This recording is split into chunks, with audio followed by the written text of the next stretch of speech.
know about the president. He's not going to back somebody just to back them because he likes them. He's not going to back Eric Adams if he's in fourth place in every poll. He's going to try to back the person that does have the best shot of winning. So, it does seem like more and more coming out that this could be a good sign for Andrew Cuomo. But again, regardless of what he does, we still have a GOP nominee, Curtis Lewa, who is no real friend of Trump's. And listen, this is, people aren't going down the ballot and finding this other independent line that's 6-7 rows down. They're going to vote Democrat and they're going to vote GOP. Curtis Lewa is going to come with 20% of the vote without even trying. And he's actually trying. So he could, I still think he's being underperforming in these polls. So, listen, Trump weighing in, is it going to tip the scale? Yeah, but it also might backfire, right? Mamdani's already out campaigning on this, saying he's doing social media videos in front of Trump Tower, saying Andrew Cuomo's from the same business class, so is Eric Adams. These same circles that these guys run in, which they were just campaigning out in the Hamptons to get money. It's an easy through line for the Mamdani campaign to do this and to capitalize on this. Yeah, it's really fascinating because Trump is not popular in New York City, even though he's a big fixture in New York City. His name is on buildings in New York City. But yeah, it's really interesting calculus. He's not even considering the Republican nominee. He's switched Democratic nominees, and now he's in the Democratic independent candidates. Really, really interesting. It'll be really interesting to cover as that evolves. Let's get back to Mamdani, the Democratic nominee. He spoke to a group of police officers from the 78th precinct in Brooklyn last night. What did he say to them? And given what's been in the news about his stance on NYPD, his criticism of policing in the past, how was he received? I think we have to kind of take a little bit of a step back. This wasn't him addressing a roll call like the mayor did yesterday, or even Cuomo did in the 17th precinct, or Curtis did he went into 3 or 4 precincts. This was like a highly controlled part of a national night out where he really talked with the community police officers, took some photos with them. He walked through a precinct. He got some cheers when he was talking to a crowd of people, let's mind you, not police officers, some community affairs cops, when he said that he doesn't want cops to respond to mental health calls. Listen, this is going to be a little bit of an odd tightrope that he's going to have to walk for the next 14 weeks. Now he's going to have people in his ear saying he needs to move to the center. And there's going to be people in his ear that says, you come dance with the person that brought you. I don't know if he has a reason to move to the center. Those are the people. Well, this is interesting because New York State AG Tish James attended that event with Mamdani. She's a supporter. She's already endorsed him. And she admitted that he needs to do more work to earn the trust of cops. That's his own supporter saying he's not there yet. She proposed hosting a meeting between Mamdani and NYPD leaders at Riverside Church. What'd you make of that? I think that's all lip service at this point. His ideological beliefs are run contrary to anything that these guys on the street, the NYPD guys, want to hear. And if he says those things, he's going to be seen as flip-flopping. He's the only candidate in the primary, which was filled to 10 people, and the only candidate now in the general who's not vowing to add cops. And that's not something they want to hear. And objectively, we're down to 33,500. When I started the Post in 2018, we were at 36, just over 36,000 cops. They're working double shifts. They're working overtime. That's not what they're going to hear. And that's not what they're going to hear from the unions. So I don't know if, yes, it would be shown as good faith. And maybe you get some complaints with the business community and real estate to make sure that crime doesn't tick up, that you are going to kind of reach across the aisle. But listen, the guys on the ground, the guys I still talk to since I covered the NYPD, they're not welcoming a Mamdani mayoralship at this point. Well, Cuomo on Monday rolled out a public safety initiative, to your point, that he said would cost an estimated $250 million over 5 years and add 5,000 new officers to the force with a $15,000 sign-on bonus and thousands of dollars in other retention initiatives. He's clearly making a hard sell around this issue to sort of, speak directly to what Mamdani's weaknesses are. Is that going to resonate with voters? Is that going to be the thing that gets Andrew Cuomo closer to where Mamdani is with voters? I mean, I think it'll help him align as more of the pro law enforcement candidate. It's not going to be the same as when Adams won in 2021, where he ran as being a retired cop. I mean, listen, Cuomo is going to be pegged with being the person that brought bail reform, for better, for worse. And it's going to be with discovery, with all the criminal justice reforms that they had, which have been semi-controversial with certain aspects of it. And he's gonna get pegged with those constantly. And we're talking about this $250 million. That's clearly an underestimate. I mean, giving sign-on bonuses, new contract with these cops is going to be over 5 years. Is really expensive. It's not cheap. And we're competing here. The city is competing with the surrounding counties who pay massively more from these suburbs because they collect higher tax revenue for these things. And I just don't see how he's going to make that pitch to New Yorkers and then also deflect blame from any of the criminal justice reforms yet, because the police unions aren't going to stand with him. Yeah. They remember that. Right. And as you mentioned, Eric Adams, who's the current mayor, of course, he was asked about Cuomo's promises to raise pay for cops, and he said, already did it. Cuomo will say anything to get elected. I gave a pay raise already. I'm not concerned with his make-believe plan.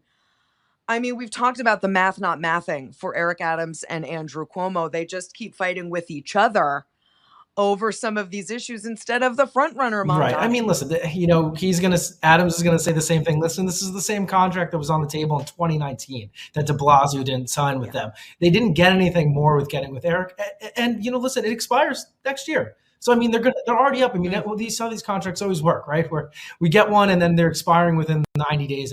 Like, it's just back pay for these guys. So, I mean, they're going to keep fighting. Yeah. They're going to keep taking each other down. And this is what, I spoke with people months ago now about this, is that they were more fearing a general election in which a Curtis Sliwa would get elected, because what they would do is having Eric and Cuomo attacking each other constantly, and then make Mamdani a completely unelectable person. Then you have somebody sneak through who he got 27% of the vote last time. He can get through with 29% of the vote. The math is complicated. And that's why, even though Mamdani is the front runner, it's really hard to predict how this is all going to go, because there's so many characters involved. And in the midst of all of this, you and your team reported yesterday that the number of shootings in New York City this year have actually gone down. Is that fact something that benefits incumbent Eric Adams, who can say, look, I'm in charge. These are my numbers. This is my city. I'm responsible for this. I mean, it's certainly, he's going to campaign on it. He should be campaigning on it. It is it's down. It's down in the first 7 months. It is historic numbers. I mean, it's hard to make the case against somebody out on the trail that he didn't do it, because listen, at the end of the day, as we know, law enforcement is complicated. Fighting crime is complicated. It's never just one thing. It's the economy. You pull every lever a little bit and hopefully it works. And it takes years to reset. And listen, this is a nationwide trend.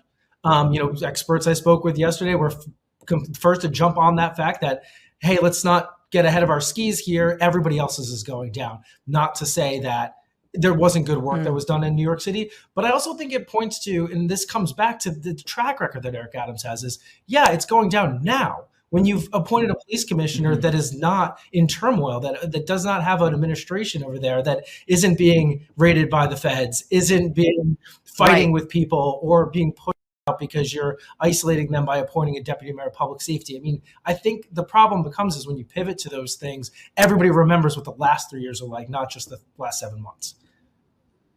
Great point. Last question before I let you go back to Adams. He assembled a bunch of city faith leaders who have endorsed him at an event in front of City Hall yesterday. Religious voters are important, of course, but will this move the needle on his flagging campaign in a city like New York? I mean, listen, he's been floundering with every group across the board. I mean, a poll just came out the other day with Jewish voters, who he's been going so hard in that community to get that vote, and he's still not getting the majority of those voters. And he's lost, which was his base, which was the black voters. And he's carving that between Cuomo and Mamdani as well. So I don't see how that's moving the needle. It was a little bit overstated on what the endorsement was. It wasn't over 100. My reporter counted 55 to 60. So, I mean, not to say that, I mean, it's politicking here, and they're trying to make a big show. But notably, this was on City Hall steps, as is everything he's done. Right. Well, this is why we have you here, because you're on the ground. You can contextualize all of these stories for us in real time. So, Craig, thanks so much for coming on. Thanks for having me again. Up next, there are funny moments in this race. No, really, believe me. And we're going to talk about the candidates with a stand-up comic next. We'll be right back with more Battleground New York City, the fight for your vote.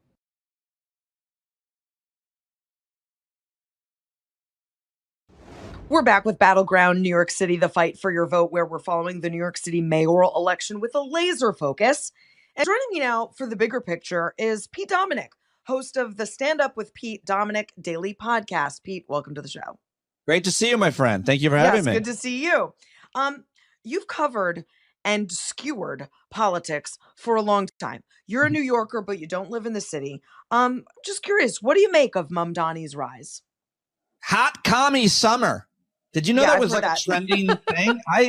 I think that's hilarious. I mean, I think that people care a lot about personality and character, and maybe eventually at some point trust. But how do you get that across?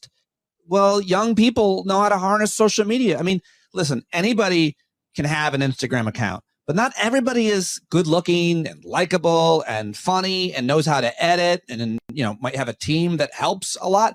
And what he did on Instagram and TikTok, whatever social media that he used, he became a huge star in a short period of time. I mean, it happens every day with social media stars, but this guy's running for mayor. That's what did it. And the guy behind it, I mean, he's a great performer, really charismatic, like a lot of other politicians. You just mentioned a bunch of things that go right to my next question. You talked about character, social media, he's funny, young people. You and I have talked a lot about authenticity. Is that Zohran Mamdani's biggest strength? Is it his age? You mentioned he's young. Is it his ideology, his policy prescriptions? Break down his appeal. Really, what is it that's working for him? Because you listed a bunch of things, all of which I think are true. But what is it that he's doing well? It's hard to know without data. There is data for this kind of thing to see what people liked and didn't like. And I'd like to know what you think in terms of the policy prescriptions, because you and I are policy people and we love to talk, debate, discuss policy. But I just don't think that most people are. I'm sure most people heard things about making the cost of living easier and better. But frankly, he won a lot of wealthy, moderate, and upper class rich people, and not as many, I think, people who are at lower incomes and work in trades. So I'm not sure that the policy mattered. I think his personality, his charisma, his humor came across. I think he seems, you asked the question, authentic. He seems as authentic as anybody else who kind of comes out of nowhere. Nobody knew who he was. And all of a sudden, he's the hot new thing, really is hot in a lot of ways to describe that. And I think so far, he comes across as very authentic. He's had to answer some really tough questions. And he also had to take on Andrew Cuomo, who is one of the toughest politicians in our lifetime. You know, all over the country, Democrats are trying to unseat older Democrats. So you've got this new crop of young Dems trying to unseat the old Dems. And we're actually going to interview some here on Battleground New York City. And that's good and healthy. But older voters who vote more reliably than young ones still need candidates they can relate to. And that might not be Zohran Mamdani. Are he and other progressives risking leaving those voters out? Yeah, I think they're risking it, but I think that they're going to know that that's potentially a blind spot. It's always hard to appeal people who you don't look like, who you don't identify with, and who often that means you think, well, that person might not have my best interests in mind if I'm worried about any number of issues as a retired person or healthcare issues, et cetera. Maybe this young guy doesn't really care about me. I'm sure he is going to go everywhere and anywhere to win those folks over. And I don't know about you. My parents are 80 years old, and they trust my daughters implicitly because so much has changed. They have a hard time sometimes getting into their computer. My dad couldn't find one of his favorite networks the other day, and I thought he was going to murder somebody. So who did he ask? My daughter. They trust young people to figure out what all these complex software and technology systems mean and do. And it's not going to be easy, but I think he's going to definitely have to win them over. To your point. Yeah. I mean, Zohran Mamdani is is critical of Israel. He's a Muslim. He is currently leading among Jewish voters in New York City. There is a way. I mean, Trump won demographics that are nothing like him, right? There is a way to do it. Yeah. And that's through authenticity. It's through being canny and good at social media and regular media. That's a really interesting. I think young Jewish voters care about the same thing a lot of other young folks care about, which is cost of living, like their apartments and how much groceries cost. Like all my Jewish friends in New York City cared as much about that as I did. And, so I think that's just a common issue. The cost of living is ridiculous. Everybody living in New York City right now, I mean, what you can get in New York City for almost anywhere else, it's ridiculous. It's so hard. My daughter lives in Hell's Kitchen, 44th Street, 9th Avenue.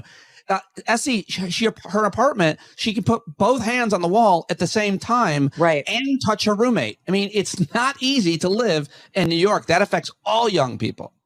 Yeah, that's a good point, too, because I think sometimes where Democrats get in trouble is with identity politics. They try to be one thing to this group and this thing to that group. And affordability cuts across every single special interest, every single demo.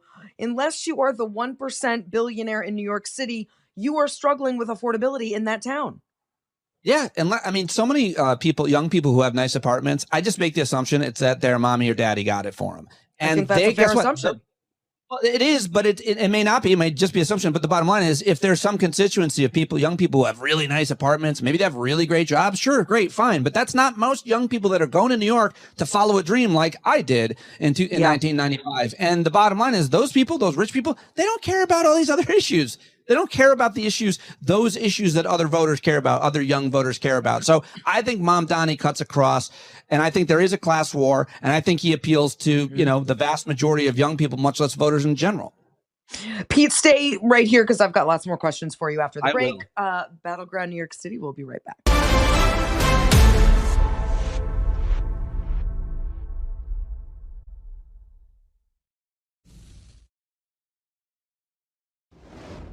Battleground New York City. The fight for your vote is back one last time with Pete Dominick, host of the Stand Up with Pete daily podcast. Pete, I want to talk about Andrew Cuomo for a minute. Sure. I remember a few months ago, I was asking a Democratic strategist, friend of mine, who the future of the Democratic Party was, because the conversation inside Democratic circles right now is, do we go far to the left where there's energy with the AOCs, the Bernies, or do we tack back to the middle because we've lost a lot of those voters? Either they're staying home or they actually went to Trump. And he said, someone like Andrew Cuomo is the future of the party. And I'll keep my feelings about that to myself, but let's put his scandals aside. He is a moderate / establishment Democrat with a big name. Are these moderate types, for lack of a better word, are they being pushed out of the Democratic Party the way that Republicans pushed centrists, conservatives outside the Republican Party as well? Well, personally, I think hopefully. Also, I think you need more Democratic strategist friends to give you. That's all I have these days. But, and I don't even, I beg to differ on what people think those labels necessarily mean. Tell me. I think you and I think that moderate is different, and every one of those labels. And if you and I disagree at least a little bit, or in gradations, then most people, especially people who aren't that political, don't know what to think. I also think that you are whatever your critic or opponent says that you are. So if you're a moderate to me, a centrist, to some far right person, you're an extremist because you believe in the scientific consensus around climate change. They call scientists extremists. And so I don't necessarily have a label for them. So it's hard to answer that question because I think people differentiate. But personally, if I'm going to take it just the way you meant it, I think young people are more likely to be more progressive, and they are more likely to want government to play some role in their lives, at least to protect them from being preyed upon and scammed on and having oligarchs run the country. So, yeah. So I know Democrats are looking at 2028, of course, and they're thinking, what lessons do we learn from 2024? Biden, Kamala? What lessons do we take from the rise of Zohran Mamdani? But you know this as well as anyone, New York City, a mayoral race, a primary mayoral race to that matter, in New York is not a general election presidential race. They're very different. So are Democrats at risk of nationalizing what's happening in New York City to their detriment? Well, I don't know that they're at risk. I think they would be at risk if they don't, which is, I think, where you and I and a lot of other people disagree. I certainly don't agree with most Democratic strategists. I think what Zohran Mamdani is doing in terms of the way he's campaigning, the way that he talks, the way that he behaves, the way that he concedes, the way that he sees other viewpoints, and the way he stands up to power and speaks truth to power is something that a lot of other Democrats could learn from. Progressives and Democrats in general are tired of candidates and politicians being beholden to special interests. And so many Democrats are corporate Democrats. And so when you see young people like AOC and Maxwell Frost, Michelle Wu, the mayor of Boston, this delicious and strong, attractive Wes Moore, the governor of Maryland, there's so many Democrats, younger Democrats that aren't necessarily seemingly as beholden to corporate power. And I think that's the most important thing to a lot of Americans, much less those who identify as Democrat, Republican, or liberal. Yeah, during the 2016 election, when we were trying to explain why Bernie Sanders was getting so much attention and there was so much energy at his rallies, I think the way I explained it was Bernie Sanders, for a lot of young people, was a cause and Hillary Clinton was a corporation. Yeah. Now, ultimately, she won because the DNC is a corporation and they backed a corporate candidate, the way Republicans have typically as well. Are you seeing that same sort of thing? Mamdani is a cause versus a corporation for a lot of young voters. Well, I would change the words a little bit in that, and I like what you're saying and the alliteration you're using, but I think it's more that they're not bought and paid for. And I think that's the thing that's always been true of Bernie Sanders on the left and Ron Paul of the right. If you can remember, that guy was not bought and paid for. He said what he believed and believed what he said. That's true of Bernie Sanders. It's obviously true, I think, of Mamdani and several other Democrats. And I think that's why Bernie Sanders is like the most popular person in the world, one of the most popular people in the world, because the guy has always spoken his mind. And what has he spoken out most against? Wealth inequality, income inequality, and wanting to pass policies to raise taxes on the millionaires and billionaires. That's really popular across the board with everybody. And that's why he's popular to so many young people. We're tired of it. I mean, I said young people and then I said we. I'm 49. Yeah, I don't know who you're talking about. Who are you talking about? I don't know. Other young people younger than me, maybe. People younger than us. We can. I'm with you there. Well, you're a New Yorker. I know you talk to a lot of New Yorkers. You're very involved in politics at the local level. Make a prediction for me. Is Zohran Mamdani going to win this race? Absolutely. Yes, absolutely. My daughter lives on 44th and 9th. So I'm in there a lot. I'm talking to her and her friends and so on. But more importantly, this guy's on every social media platform and he knows what he's doing. I mean, have you seen Andrew Cuomo try to make a video? Yes. Or any of the rest of them that are running? They can try, even if they're very charismatic, they're just not as good as it. That's what matters. For better or for worse, your TikTok, your Instagram counts. Yeah. And it's very obvious to young people when this is not a native language, when this is your second or third or fourth language. Young people can spot that.